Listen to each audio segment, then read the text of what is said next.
오늘도 생명의 말씀을 통하여 위로부터 내리는 하나님의 위로와 은혜가 충만하게 되기를 주님의 이름으로 축원합니다. 이 땅의 교회는 사순절의 절정인 이제 고난주간을 목전에 두고 있습니다. 내일부터 시작되죠. 이와 같은 절기 때가 되면 우리는 곳곳에서 주님의 고난을 묵상해야 한다라는 이야기를 많이 듣게 됩니다. 그렇다면 우리는 왜 주님과 그의 고난을 묵상해야만 하는 것일까요? 묵상한다는 것은 마음으로 생각한다라는 뜻인데요. 그러니까 왜 우리는 이 사순절마다 그리고 이 고난주간에 주님을 그처럼 생각해야 하느냐 하는 것입니다. 오늘 이 욥기 9장의 말씀을 통해 그처럼 성도가 주님을 생각하는 것의 의미가 무엇이며 그것이 얼마나 크고 귀중한 것인가를 돌아보는 시간이 되기를 소원합니다. 주님을 생각하는 신앙이 얼마나 귀중한 것인가를 다시금 깨닫게 되심으로써 이 고난의 절기 때만이 아니라 삶의 순간순간마다 주님을 묵상하게 되심으로써 주 안에서 참된 참 복된 삶을 살아가시는 저와 여러분 모두가 될 수 있기를 다시 한번 축원합니다. 저는 먼저 이같이 주님을 생각할 줄 아는 신앙의 의미와 그것이 얼마나 크고 중요한 것인가 하는 것에 대한 답을 얻기 위해서 또 하나의 질문을 던져보고 싶습니다. 무엇인가 하면 잘 알고 계시듯이 욥은 성경이 말씀하는 대표적인 의인들 가운데 한 사람인데요. 과연 그렇다면 성경은 왜 그를 의인이라고 부르는가 하는 것에 대한 것입니다. 벌써 이 부분쯤에 와버리면 또 무슨 말씀인지 하고 설교 듣기를 멈추고 싶은 충동을 갖게 될 수도 있는데요. 그런 분들이 계실까 싶어서 결론을 먼저 말씀을 드리겠습니다. 저는 지금 두 가지의 질문을 던졌습니다. 첫 번째로 이 고난주간에 이 고난주간을 넘어서서 성도는 왜 항상 주님을 묵상, 곧 생각하는 신앙을 가져야 하는가 하는 것과 두 번째로 그런데 욥을 왜 성경은 의인이라고 부르고 있는가 하는 질문을 던졌습니다. 그런데 이처럼 전혀 상관이 없을 것 같은 바로 이 두 질문 사이에 정답과 질문이 있더라는 거죠. 먼저 욥이 왜 의인이라고 부르는 줄 아시겠습니까? 저를 이제는 좀 보셔도 됩니다. 너무 목이 아플 수 있어요. 과연 성경은 도대체 왜 이 욥이라는 사람을 의인이라고 부를까요? 도덕적인 사람이기 때문에? 선행과 종교 의식을 잘 치르는 사람이기 때문에? 절대로 아니죠. 성경은 그 같은 사람을 절대로 의인이다라고 말씀하지 않습니다. 성경은 오직 하나님께서 부르신 사람, 그 사람을 의인이라고 합니다. 하나님께서 만나주신 사람, 그를 의인이라고 하죠. 그래서 하나님이 살아계신 분인 줄로 알고 그분을 순간순간 신뢰하며 그의 말씀을 따라 살아가고자 하는 사람들을 의인이다라고 칭합니다. 그러니까 욥도 바로 그러한 사람이기 때문에 성경에서 의인이라 부르는 줄 우리는 알아야 된다는 겁니다. 그런데 오늘 본문을 통해서 이 의인, 곧 믿음의 사람에 대한 또 하나의 정의를 내릴 수가 있게 되는데요. 바로 의인이란 주님을 생각할 줄 아는 사람이다라는 겁니다. 이것이 바로 고난주간과 고난주간을 넘어서서 우리가 매 순간순간마다 그 주님을 생각하는 그 신앙을 가져야 하는 이유라는 거죠. 주님을 매 순간순간마다 생각할 줄 아는 그가 바로 성경이 말씀하시는 의인이라는 거예요. 이제 이 같은 오늘의 이 말씀의 시작과 끝, 내 출발 지점과 목표 지점을 다시금 기억하시고 말씀을 이제 잘 들어보시기 바랍니다.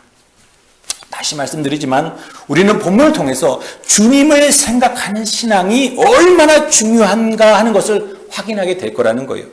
그리고 바로 이것이 의인의 증거요 믿음의 사람의 표징인 것을 확인할 수가 있겠다는 겁니다. 그렇기 때문에 다시금 어떠한 상황 속에서라도 다시금 그 주님을 떠오를 수 있는, 생각할 수 있는 그 믿음을 결단하게 되어지는 저와 여러분 되어질 수 있기를 주님의 이름으로 축원합니다. 그럼 한번 출발해 보겠습니다. 잘 알고 계시듯이 욥은 하루아침에 그 많던 재산을 한순간에 다 잃어버렸을 뿐만 아니라 그것과는 비교도 되지 않을 사랑하는 귀중한 자녀 모두를 가슴에 묻어야 하는 큰 비극을, 아픔을 겪어야 했던 사람이었습니다. 그것만이 아니었습니다. 결국엔 자신마저 병이 들고 말았는데요. 원인을 알 수 없는 그 질병 때문에 온 몸을 그 질급조각으로 마구 긁어대지 않으면 견딜 수 없을 정도로 끔찍한 질병에 시달려야 했습니다. 그런데 놀라운 것은요. 그와 같은 상황 속에서라도 그가 하나님을 원망하지 않았다는 거예요. 그 욥기 1장 21절에 보면 주신 이도 여호와시요 거두시는 이도 여호와이시니 여호와의 이름이 찬송을 받을지니이다 라고 고백했다는 거예요. 또 2장 10절에 보시면 우리가 하나님께 복을 받았은 즉 화도 받지 아니하겠느냐라며 다시금 찬양합니다. 그런데요, 여기서 우리가 애써 외면하고 싶지만 받아들여야 할 사실이 하나 있는데요. 욥이 그렇게만 고백하지 않았다는 겁니다. 3장 1절로 넘어가면서 욥의 원망이 쏟아집니다. 입을 열어 자기 입을 저주하니라. 욥이 입을 열어 이르되 내가 난 날이 멸망하였더라면 사내 아이를 자기죠. 사내 아이를 베었다도 하던 그 밤도 그러하였더라면 그날이 캄캄하였더라면 하나님이 위에서 돌아보지 아니하셨더라면 빛도 그날을 비추지 않았더라면 이라고 말이죠. 욥은 자신이 그 끔찍한 고통을 당하기 훨씬 전에 죽지 못한 것을 참으로 억울해하고 있는 겁니다. 그런데 이같이 죽지 못한 이 억울한 일이 누구 때문이라고 말하고 있습니까? 하나님. 바로 하나님 때문이다라고 고백하고 있다는 거예요. 하나님이 자신이 태어나던 날에 자기가 죽지 않도록 살아서 빛을 볼 수 있도록 돌봐 주셨기 때문에 이 끔찍한 이 저주스러운 일을 보게 되었노라고 자신을 이 땅에 태어나게 하신 그 하나님을 원망하고 있는 겁니다. 참으로 듣기에 민망하지만 성경이 기록한 그대로 우리는 이 말씀을 받아야 합니다. 그러니까 절대로 욥이 고난 중에서라도 하나님을 원망하지 않았기 때문에 그가 의인이 되었다라는 말씀은 설득력을 잃을 수밖에 없다는 거예요. 그리고 그같이 하나님을 원망하는 태도는 오늘 읽은 본문에서도 똑같이 볼 수 있다는 겁니다. 25절로 26절에 보면요. 나의 날이 경주자보다 빨리 사라져버리니 복을 볼 수 없구나. 그 지나가는 것이 빠른 배 같고 먹이에 날아 내리는 독수리와도 같구나. 이것은요. 욥이 단순히 세월이 빠르게 지나감을 고백하는 그런 잠언이 아니에요. 단지 자신의 인생이 순간 지나가는 바람처럼 더덥고 보잘것없으며 참으로 허무한 것임을 토로하고 있는 거예요.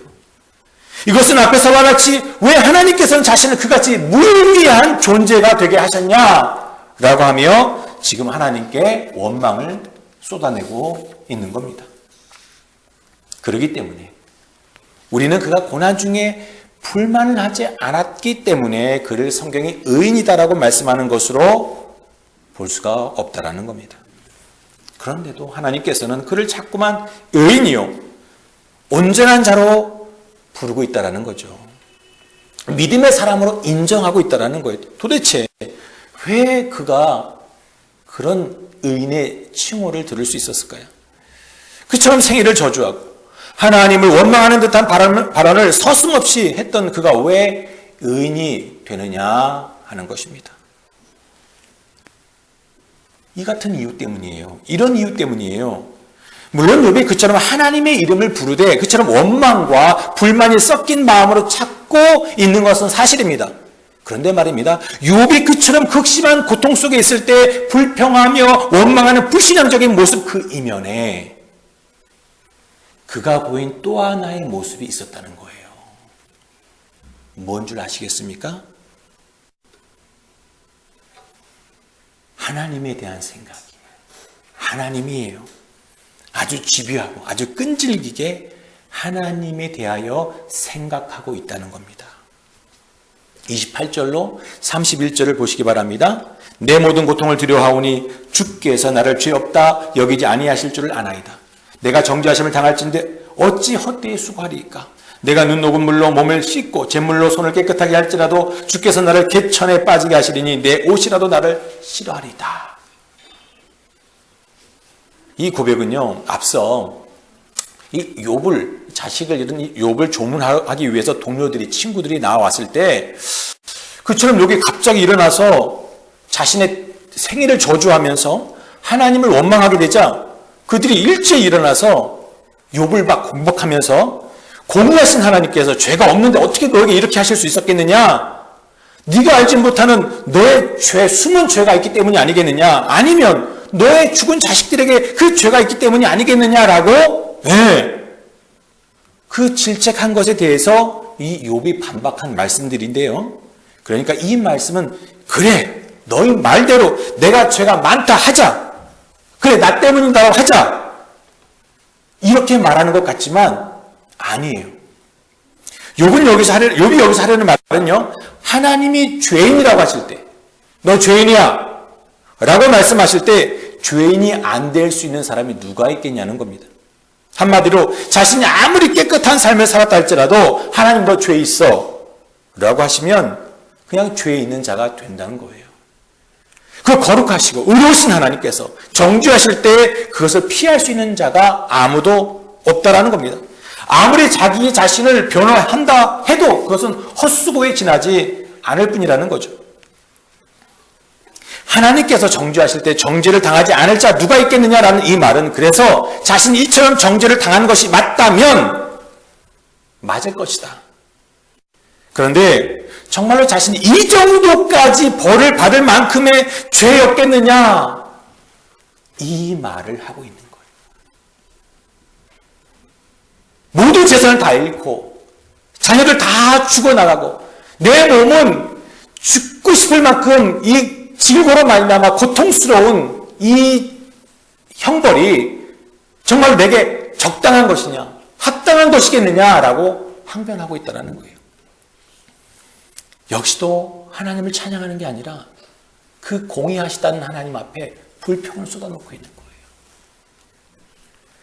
그러나 그럼에도 불구하고 이 같은 욥의 고백 속에서 우리가 발견하게 되는 그 동일한 한 가지 사실은요, 바로 다른 게 아니라 그 같은 고난 속에서 자기 자신이나 친구나 그런 다른 어떠한 것들이 아니라 바로 그 속에서조차 하나님에 대하여 생각하고 있다는 거예요. 하나님과 자신의 관계에 대하여 지금 생각하고 있다는 거예요.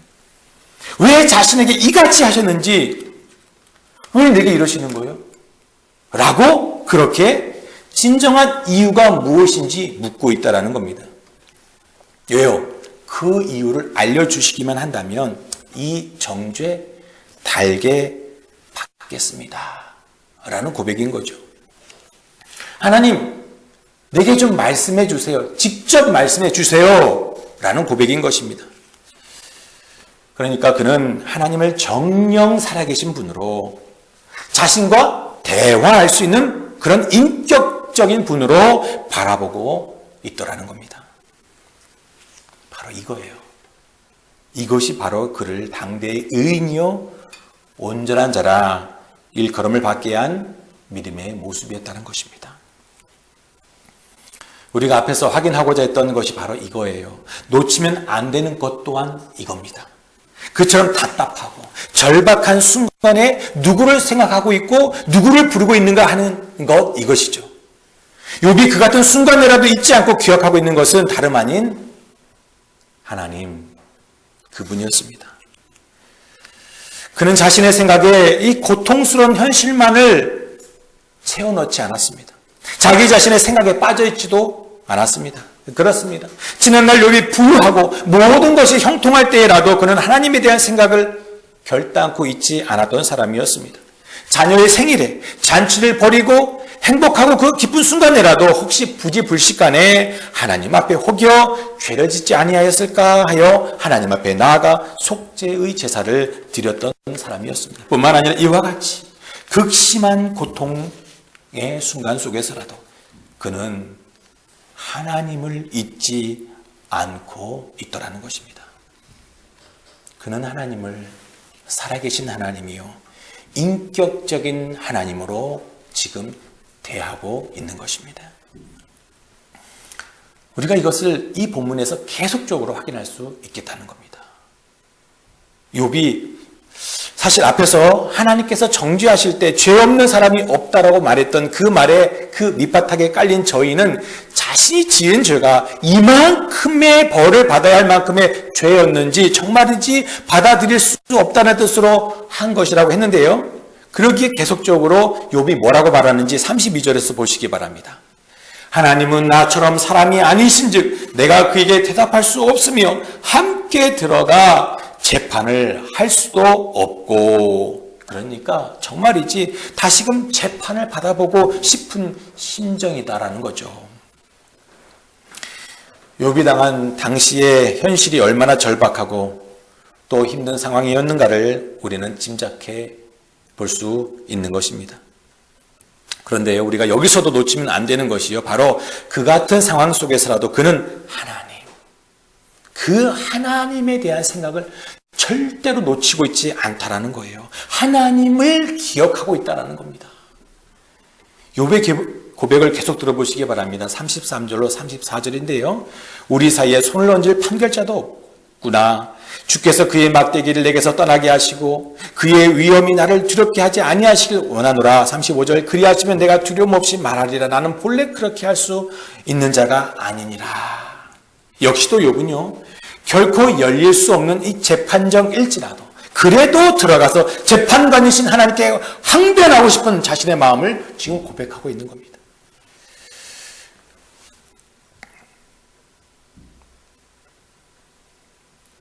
여기 보시면 이 판결자라고 하는 이 단어는요, 사실은 변호인이라는 뜻입니다. 일반적으로는 이 바로잡다, 경책하다라는 뜻으로 쓰이지만 이처럼 이 재판과 관련된 상황 속에서는요, 이 변론하다, 변호하다라는 뜻으로 쓰이는 단어인데요. 그러니까 지금 욥은 너무나 절박한 거예요. 자기와 이 재판장이신 이 하나님 사이에서 누군가가 좀 변호를 해주기를 간절히 바라고 있다는 거죠. 절박하기 그지없는 극심한 상황 가운데 그가 놓여 있음을 다시금 우리가 볼 수가 있는 것입니다. 이 같은 욥의 모습을 잘 보시기 바랍니다. 바로 극렬한 고난 중에 도대체 무엇을 생각하고 있냐는 것입니다. 하나님이에요. 계속해서 하나님을 찾고 있는 거예요. 진정 하나님 그분을 만나고자 하는, 그래서 그분에게서 직접 들어보고자 하는 마음으로 가득 차 있더라는 거죠. 바로 이것이죠. 이것 말고는 그를 도대체 의인이라고 부를 수 있는 이유를 어디에서도 찾을 수가 없다는 겁니다. 모든 상황 속에서 하나님을 기억하고 있고 그를 부르고 있으며 그를 고백하고 있는 이것이 바로 의인됨의, 믿음의 사람의 유일한 증거라는 겁니다. 사랑하는 성도 여러분, 우리들은 보통 하나님을 언제 생각합니까? 그 하나님 언제 부르죠? 예배당에서, 예배할 때, 기도할 때, 찬송할 때, 그때 우리가 그 이름을 부르고 또 생각하죠. 혹시 우리의 믿음은 하나님을 그와 같은 때에 부르는 것이라고, 그때 부르는 것이 맞지 않느냐고 생각하고 있는지 모르겠습니다. 그러나 어떻습니까? 하나님 앞에 의인이요 믿음의 사람이었던 욥이 지금 언제 하나님을 생각하고 있고 하나님을 언제 부르고 있으며 그 하나님을 어떻게 부르고 있느냐는 것입니다. 막 손을 높여들며 그 하나님을 막 영화롭게 해드리고자 노력하고 있습니까? 아니에요. 자기 마음속에 있는 그 억울함을 그냥 그대로 다 솔직하게 표현해 가면서 그 하나님을 부르고 있다는 겁니다.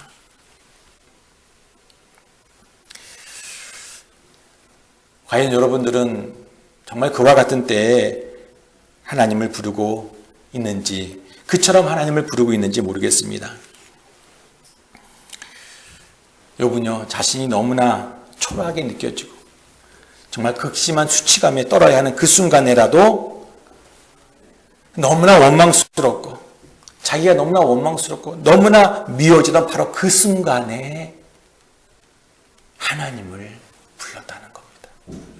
다른 사람 때문에 억울함과 원통함의 분노가 치밀어 오를 때 그때 하나님을 생각하고 그 하나님을 불렀다는 거예요.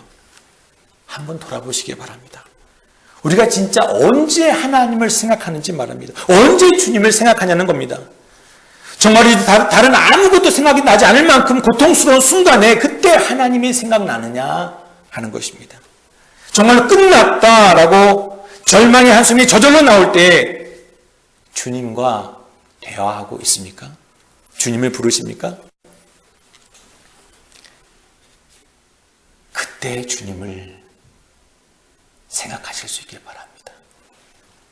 그 주님과 씨름하실 수 있길 바랍니다. 그 억울함을 낱낱이 토로하시길 바랍니다. 욥을 통해서 우리는 무엇이 진정 의인이라고 부르는 조건이 되는지를 우리는 확인할 수가 없다는 거예요. 도대체 누구를 가리켜 믿음의 사람이다라고 말할 수 있는 것인지 바로 이와 같은 모습 외에는 찾아볼 수가 없다는 겁니다. 이렇게 말씀을 들을지라도 우리 성도님들은 그래도 이 성경에 나오는 인물이니까 본래 믿음의 사람이니까 그처럼 하나님을 부르는 것 아니겠습니까? 라고 생각하실지 모르겠습니다. 지금 물러서지 마시기 바랍니다. 지금 포기하지 마시기 바랍니다. 왜냐하면 욥의 신앙이 우리랑 그렇게 크게 다르지 않습니다. 다시금 33절을 보시기 바랍니다. 우리 사이에 손을 얹을 판결자도 없구나. 주께서 그의 막대기를 내게서 떠나게 하시고 그의 위엄이 나를 두렵게 하지 아니하시기를 원하노라. 여기 34절이요. 주께서 그의 막대기를 내게서 떠나게 하시고 그의 위엄이 나를 두렵게 하지 아니하시길 원하노라. 그리하시면 내가 두려움 없이 말하리라. 나는 본래 그렇게 할 수 있는 자가 아니니라. 그가 내뱉은 고백이 무엇입니까? 중재자, 곧 하나님으로부터 오는 이 구원자를 바라지만 그가 오셔서 해주기를 바라고 있는 게 뭡니까? 지금 욥이 여전히 집중하여 주목하고 있는 또 하나의 사실이 무엇입니까? 하나님을 만나기를 바라고 있지만 재판장이신 그 하나님에게서 그 억울함을 풀고 싶지만 그것 말고 또 하나 바라는 것이 있습니다. 뭡니까? 막대기를 거두고 싶은 겁니다. 지금 욥의 초점이 거기에 맞춰져 있어요. 그 재판관이신 그분에게서 맡고 있는 그 막대기, 바로 재난들 말입니다. 그러니까 지금 그가 주님을 부르며 기도하는 내용이 무엇입니까? 결국은 지금 이 현실의 문제 해결해 주세요. 이 고난에서 벗어나게 해주세요. 라고 기도하고 있다는 거예요. 이게 우리랑 똑같은 신앙이라는 거예요. 욥이 비록 하나님을 생각하고 있고 심지어 예수님을 바라보는 믿음 가운데 서 있었던 것은 맞지만 여전히도 그는 우리가 보고 있는 것처럼 그렇게 하나님만으로 만족하고 있는 것은 아니라는 겁니다. 죽어도 하나님 있으면 나는 만족해요. 하나님만이 좋아요 라고 하는 그런 순교적인 신앙으로 서 있는 것은 아니라는 겁니다. 그도 역시 이 현실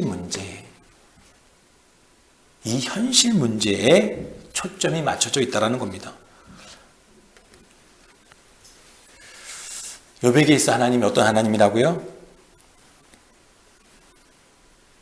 저를 보시기 바랍니다. 나를 위한 하나님. 나를 위한 하나님. 그 하나님으로 지금 이해하고 있는 수준에 머물러 있다는 겁니다. 우리의 신앙의 수준도 똑같이 그렇습니다. 우리는 항상 누구에게 관심이 있느냐 하면 하나님보다 나에게 항상 관심이 기울여 있습니다. 그런데 성도 여러분, 우리가 정녕 알아야 할 것이 있는데요. 성경의 하나님, 기독교의 하나님, 우리가 믿는 하나님은요, 그 하나님이 아닙니다. 성경의 하나님은요, 그런 하나님이 아니에요. 인간을 위하시는 하나님이 아니에요.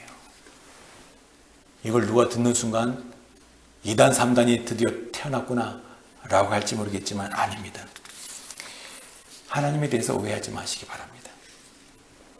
성경이 계시하시는 하나님은 인간을 위하시는 하나님이 아니에요. 하나님 자신을 위하시는 하나님입니다. 홀로 자기의 이름을 위하여 일하시고 홀로 영광을 받으시고자 존재하시고 역사하시는 하나님이시다라고 처음부터 끝까지 말씀합니다. 성경은요, 그와 같은 하나님을 바로 예수 그리스도 그의 아들을 통해서 분명하게 증거했습니다. 하나님의 존귀하신 아들 되시는 예수 그리스도께서 자신이 만든 그 피조물들에게 붙잡혀서 죽임을 당하시는 그 순간에까지 그는 그것을 그대로 받으셨습니다. 이유가 무엇일까요? 우리는 어떻게 생각하죠? 나를 사랑하시니까 나를 위해서 나를 구원하시려고 라고 무조건적으로 받아들입니다.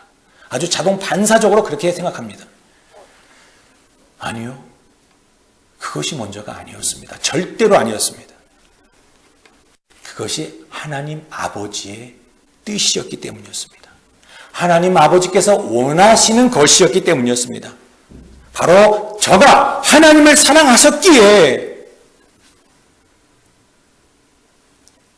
그 죽음조차 마다하지 아니하시고 십자가의 길로 걸어가셨던 거예요.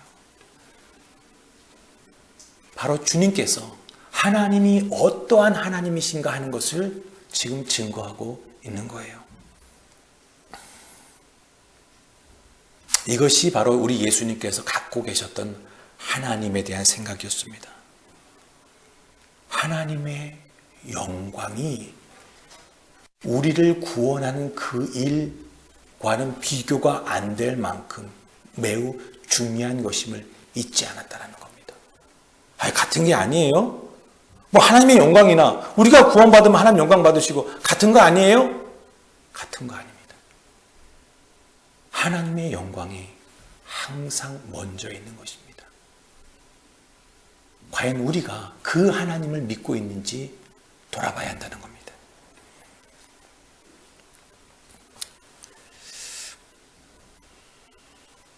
그런데 욥은 어떻다고요?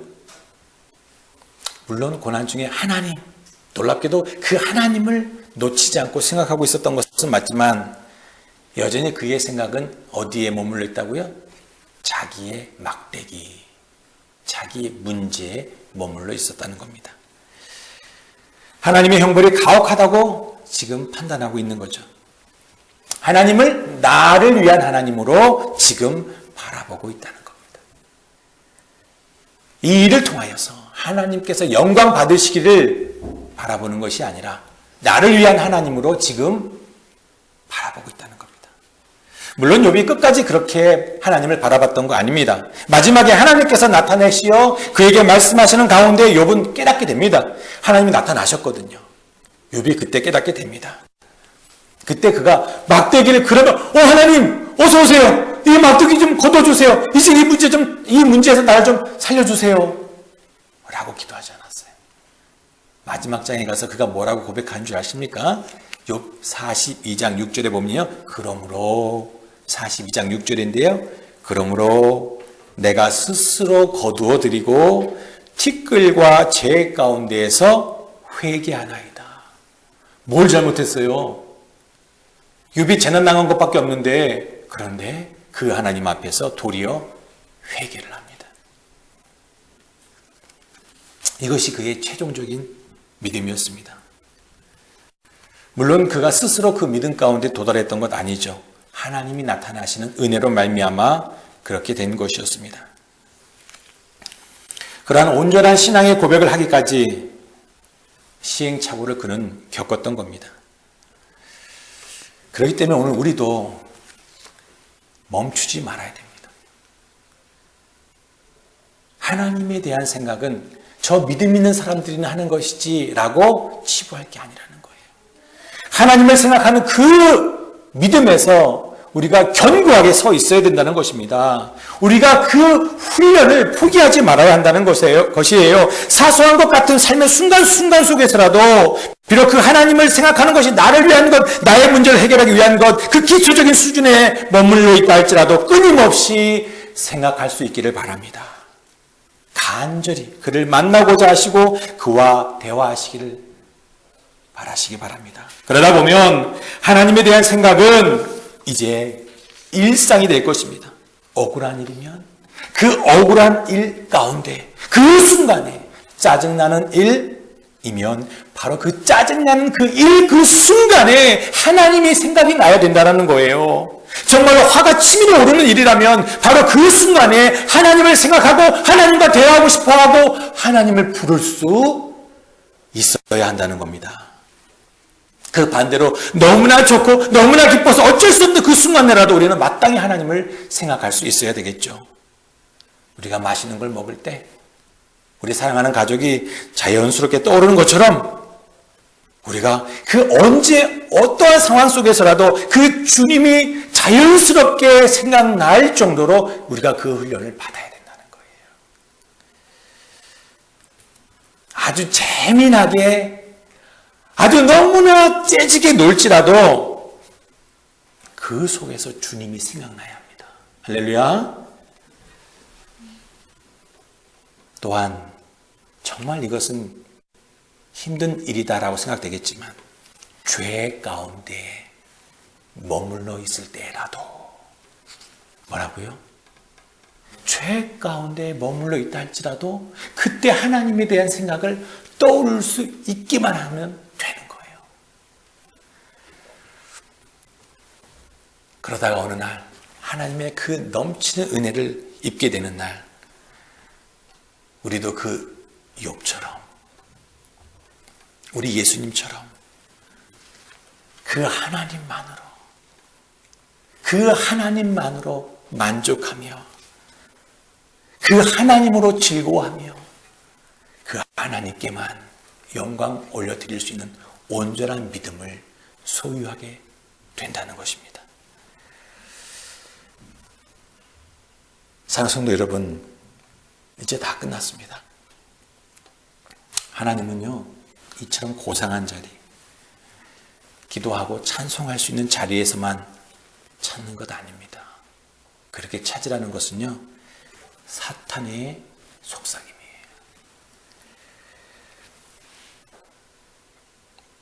그럴 때 의인이 되고 그럴 때 믿음의 사람이 되는 거 절대로 아닙니다. 언제라고요? 언제 어느 때 어느 곳에 있을지라도 지옥 같은 곳에 있다 할지라도 하나님을 생각해야 됩니다. 왜 아주 낮은 수준에서 왜 나를 이런 구렁텅이에 밀어 넣었는지 원망한다 할지라도 그를 생각해낼 수 있어야 합니다. 그가 바로 하나님의 백성입니다. 그가 의인이고 그가 믿음의 사람이라고 성경은 지금 우리에게 말씀해주고 있는 것입니다. 이같이 찾을 수 있을 때 찾는 거, 그때만 찾는 게 이게 바로 외식하는 죽은 신앙인 겁니다. 하나님을 믿는 사람과 하나님을 믿지 않는 사람의 그 차이가 실상은 이것밖에 없어요. 하나님을 생각할 수 있느냐, 생각할 수 없느냐, 생각하느냐, 생각하지 않느냐 하는 이것입니다. 왜냐하면 하나님이 만나주지 않는 자, 하나님이 부르시지 않는 자는 그 하나님을 부를 수도 생각할 수도 없기 때문에 그렇습니다. 진정 하나님의 살아계신 분이신 줄 믿는다면 이 사순절, 이 고난주간 때만이 아니라 언제나 그를 생각하시고 인격적으로 그를 부르시는 삶을 살아가심으로써 하나님 앞에서 의인이요 믿음의 사람으로 나타나시는 저와 여러분 모두가 될 수 있기를 주님의 이름으로 축원합니다. 아멘.